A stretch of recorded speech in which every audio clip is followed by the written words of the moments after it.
នេះបងប្អូនអ្វីដែលគួរជៀសវាងបងប្អូនខ្លះពេលភ្ញាស់ពងហើយយើងយកចេញនេះពីសវកយើងភ្ញាស់ហើយយកចេញពីសវកប៉ុន្តែគាត់យកចកៃដូងនេះ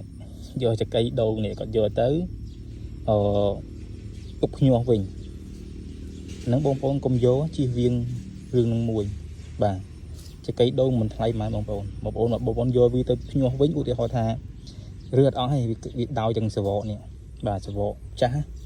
សវកពងចាស់ដែលយើងភ្ញាស់ហើយវាដោយដល់ពេលដោយវាអាចចេញទៅជាតកៅចេញទៅជាផ្សិតហើយនឹងស្អុយបាទវាលួយស្អុយដល់អញ្ចឹងវាខូចចកៃដូងនេះអញ្ចឹងវាអាចបណ្ដាលឲ្យខូចពងរបស់យើងបាទខូចពងបងប្អូនពេលខ្លះបាញ់ទឹកទៅវាជក់ជាមួយអាចវាអាសវកវាសល់ពីមុនមកបងប្អូនទៅបាញ់ទឹកដាក់ថែមទៅដុសផ្សិត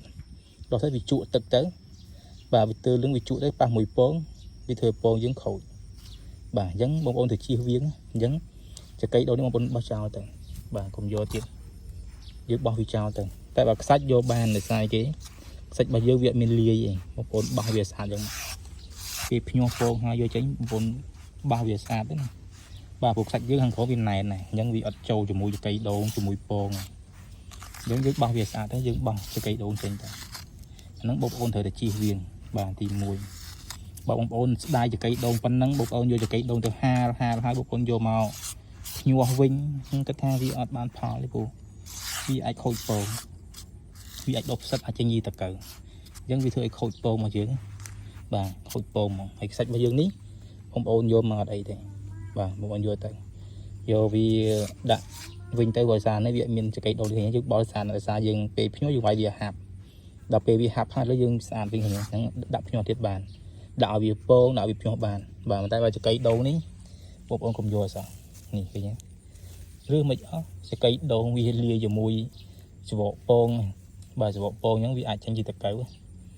បាទវាយូរទៅវាអាចចង់ចេញជាជីកប៉ុសវាលាយគ្នាបាទវាលាយគ្នាទៅចង់ចេញជាជីកប៉ុសអញ្ចឹងมันអាចយកមកប្រើបានទេបាទបងប្អូនយកមកប្រើវាខូចពងបាទគឺដុះផ្សិតចេញតកៅបាទគឺខូចពងហើយកុំស្ដាយចកៃដូង1គីឡូ 3000 2500អីបាទកុំស្ដាយបងប្អូនទិញយកមកភ្ញាស់បាទបងប្អូនស្ដាយប៉ុណ្ណឹងបងប្អូនខូចពងបាទខូចពងកដោបអញ្ចឹងបញ្ហាយើងខាតពេលវាខាតទាំងលុយខាតទាំងកដោបឲ្យយើងខំចំហូរឆ្មៅឲ្យស៊ីទៅបាទដល់ពេលវាញាស់បានតិចបងប្អូនខាតពេលវេលាបើវាញាស់បានច្រើនបងប្អូនចំណេញបាទមកទ្រង់បាន20គីឡូ20គីឡូជាងអីបងប្អូនចំណេញដល់ពេលកន្លះគីឡូពងញាស់មកបាន5គីឡូសាច់អី10គីឡូសាច់បងប្អូនចំខាតពេលហើយចេះឆ្ងាំនេះក៏គេញាស់ល្អមែនពេលបងប្អូនភ្លេចចំណុចមួយបាទហើយវាមានសម្មាលទៀតណានេះវាមានសម្មាលទៀតតែពងញាស់ហើយបាទគឺតែមានសម្មាលចឹងហ្មងយើងកុំដាក់អសោះតែដាក់វាកើតសម្មាលទៀតបាទវាកើតសម្មាលដល់ពេលវាកើតសម្មាលខូចពងហ្មងបាទខូចពងម្ដងបាទអានេះគឺជាបាទចំណុចមួយបងប្អូនគួរតែជៀសវាងបាទសូមអរគុណ